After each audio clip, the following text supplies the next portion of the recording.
1111, പിന്നെ 222 ഇങ്ങനത്തെ Angel numbers നിങ്ങൾ വീണ്ടും വീണ്ടും കാണുന്നുണ്ടല്ലേ? ഇത് നിങ്ങളുടെ ഗാർഡിയൻ ഏഞ്ചൽസിൽ നിന്നോ അല്ലെങ്കിൽ യൂണിവേഴ്സ് നിങ്ങളിലേക്ക് എത്തിക്കുന്ന ഒരു സന്ദേശം അല്ലെങ്കിൽ സൂചനകളോ ആയിരിക്കും. ക്ലോക്ക്, ഫോൺ സ്ക്രീൻ, റെസീപ്റ്റ്സ്, പിന്നെ നമ്പർ പ്ലേറ്റ്സ്, പിന്നെ ചിലപ്പോൾ സ്വപ്നത്തിൽ പോലും ഇങ്ങനത്തെ നമ്പേഴ്സ് നിങ്ങൾ കാണാറുണ്ടല്ലേ? നിങ്ങളുടെ thoughts, life path, next step, ഇതിലൊക്കെ ഒരു അറ്റൻഷൻ കൊണ്ടുവരാനുള്ളൊരു സ്പിരിച്വൽ സൈൻ ആണ്. ഇത് റാൻഡം കോയിൻസിഡൻസ് ആണോ അതോ യൂണിവേഴ്സിന്റെ സബ്റ്റിൽ മെസ്സേജസ് ആണോ? സ്പിരിച്വൽ ബിലീഫ് അനുസരിച്ച് നിങ്ങളുടെ ലൈഫിലെ ഒരു പ്രധാന ചേഞ്ചിലേക്കോ അല്ലെങ്കിൽ നെക്സ്റ്റ് സ്റ്റെപ്പിലേക്കോ ഒരു അറ്റൻഷൻ കൊണ്ടുവരാനുള്ളൊരു സ്പിരിച്വൽ സൈൻ ആണ്. മാനിഫെസ്റ്റേഷൻ ചെയ്യുമ്പോൾ ഏഞ്ചൽ നമ്പേഴ്സ് വീണ്ടും വീണ്ടും കാണുന്നുണ്ടെങ്കിൽ യൂണിവേഴ്സ് നിങ്ങളുടെ ഇൻറ്റൻഷനെ നോട്ടീസ് ചെയ്തു എന്നൊരു സൈനാണ്. അതായത് നിങ്ങൾ മാനിഫെസ്റ്റേഷൻ ചെയ്യുന്ന ആ ഒരു ഡ്രീം റിയാലിറ്റിയിലേക്ക് മൂവ് ചെയ്തു കൊണ്ടിരിക്കുകയാണ് എന്നൊരു പോസിറ്റീവ് സൈനാണ്. ട്വൈൻ ഫ്ലെയിം ജേർണിയിൽ ഏഞ്ചൽ നമ്പേഴ്സ് വീണ്ടും വീണ്ടും കാണുന്നുണ്ടെങ്കിൽ അത് യൂണിവേഴ്സിൻ്റെ ഒരു സ്പിരിച്വൽ സൈനാണ്. നിങ്ങളുടെ സോളിൻ്റെ കണക്ഷൻ, ഡിവൈൻ ടൈമിങ്, പിന്നെ പേഴ്സണൽ ഗ്രോത്ത്, ഇതിലേക്കുള്ളൊരു ജെന്റിൽ റിമൈൻഡർ ആയാണ് ഈ നമ്പേഴ്സൊക്കെ ഇൻ്റർപ്രറ്റ് ചെയ്യുന്നത്. 000 അല്ലെങ്കിൽ 0000 ഈ നമ്പർ ഒരു ഡിവൈൻ നമ്പറാണ്. ഈ നമ്പർ നിങ്ങൾ വീണ്ടും വീണ്ടും കാണുന്നുണ്ടെങ്കിൽ നിങ്ങളുടെ ലൈഫിൽ ഒരു പുതിയ തുടക്കമാണ്. അതായത് നിങ്ങളുടെ ലൈഫിൽ പുതിയ പുതിയ ചേഞ്ചസ് വരുന്ന ഒരു ടൈമാണ്. നിങ്ങളുടെ വിഷമങ്ങൾ, നെഗറ്റീവ് അനുഭവങ്ങൾ, ഇതൊക്കെ പതിയെ അവസാനിക്കുന്ന ഒരു സമയമാണ്. ഈ നമ്പർ കാണുന്നവർ നല്ല മനസ്സുള്ളവരാണ്, മറ്റുള്ളവരെ സഹായിക്കാൻ ഇഷ്ടപ്പെടുന്നവരാണ്.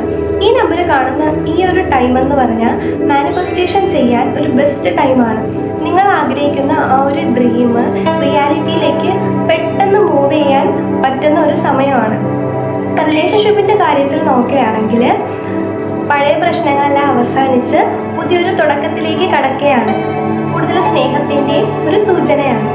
111 അല്ലെങ്കിൽ 1111 ഈ നമ്പർ നിങ്ങൾ വീണ്ടും വീണ്ടും കാണുന്നുണ്ടെങ്കിൽ യൂണിവേഴ്സിൽ നിന്നുള്ളൊരു സ്പിരിച്വൽ സൈനാണ്. ഇനി യൂണിവേഴ്സിന് നിങ്ങളോട് എന്താണ് പറയാനുള്ളത് ഞാൻ പറഞ്ഞുതരാം. ഈ ഒരു ടൈം മാനിഫെസ്റ്റേഷൻ ചെയ്യേണ്ട ഒരു കറക്റ്റ് ടൈമാണ്, അല്ലെങ്കിൽ ഒരു ബെസ്റ്റ് ടൈമാണ്. നിങ്ങൾ ആഗ്രഹിക്കുന്ന ആ ഒരു കാര്യം എനിക്ക് കിട്ടി എന്നല്ല, എനിക്കിതിനകം ലഭിച്ചു എന്ന് എഴുതുക. ഇത് 11 പ്രാവശ്യം 33 ദിവസം കൺസിസ്റ്റൻസി ആയിട്ട് എഴുതണം. ഇത് എഴുതുന്നതിൻ്റെ കൂടെ തന്നെ നിങ്ങൾ ആക്ഷൻ കൂടെ എടുത്തു പോകണം. ഈ എഴുതുന്നതില്ലേ, ഇത് നിങ്ങളുടെ സബ് കോൺഷ്യസ് മൈൻഡിൽ ഓൾറെഡി പതിയും. അപ്പോൾ നിങ്ങൾക്ക് സ്വാഭാവികമായിട്ടും ആക്ഷൻ എടുക്കാനുള്ള ഒരു ടെൻഡൻസി നിങ്ങൾക്ക് ഉണ്ടാകും. ഇപ്പോൾ നിങ്ങളുടെ ലൈഫ് എങ്ങനെയാണോ പോകുന്നത് അതിൽ നിന്ന് ഒരു എക്സ്ട്രീം ചേഞ്ച് നിങ്ങളുടെ ലൈഫിലേക്ക് വരാൻ പോവുകയാണ്. അതായത് പോസിറ്റീവ് മാറ്റങ്ങൾ ഇനി വരുന്ന ദിവസങ്ങളിൽ വരാൻ പോവുകയാണ് നിങ്ങൾക്ക്. 222 അല്ലെങ്കിൽ 2222 ഈ നമ്പർ നിങ്ങൾ കാണുന്നുണ്ടെങ്കിൽ പ്രപഞ്ചം നിങ്ങളെ വിശ്വാസത്തോടെയും ക്ഷമയോടെയും മുന്നോട്ട് പോകാൻ വേണ്ടി ഓർമ്മപ്പെടുത്തുന്ന ഒരു സൈനാണ്. ഈ നമ്പർ കാണുന്ന സമയത്ത് നിങ്ങളുടെ പഴയ ഓർമ്മകളോ അല്ലെങ്കിൽ തീരാത്ത വികാരങ്ങളോ വീണ്ടും വീണ്ടും നിങ്ങളുടെ മനസ്സിലേക്ക് ഇങ്ങനെ വന്നുകൊണ്ടേയിരിക്കും. യൂണിവേഴ്സ് നിങ്ങളോട് പറയാനുള്ളത് എന്തെന്ന് വെച്ചാൽ, നിങ്ങൾ ആഗ്രഹിച്ച ആ ഒരു ആഗ്രഹമില്ലേ, അത് ഒരു മറ്റുള്ള വ്യക്തിയിലൂടെയോ അല്ലെങ്കിൽ മറ്റൊരു സാഹചര്യത്തിലൂടെയോ നിങ്ങളുടെ ലൈഫിലേക്ക് അത് കടന്നു വരും. അതിനുവേണ്ടി നിങ്ങൾ ക്ഷമയോടെ കാത്തിരിക്കുക.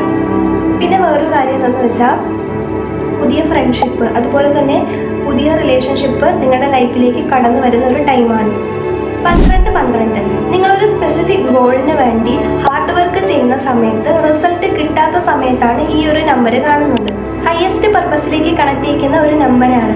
നിങ്ങളുടെ പേഴ്സണൽ ഗ്രോത്തിൻ്റെ ഘട്ടത്തിലൂടെയാണ് നിങ്ങൾ കടന്നു പോകുന്നത്. നിങ്ങളുടെ യാത്രയെ നിങ്ങൾ ട്രസ്റ്റ് ചെയ്യുക. ഏഞ്ചൽ നമ്പേഴ്സിനെ ഒരു റിമൈൻഡറായി കാണുക.